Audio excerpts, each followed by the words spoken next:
अस्सलाम वालेकुम। Electronics and repairing channel में वेलकम है आपका। चैनल को सब्सक्राइब करना मत भूलिएगा।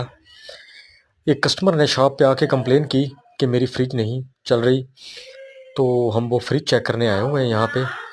ये पेल की फ्रिज है, चलिए देखते हैं कि भी आपको बताता हूँ मैं।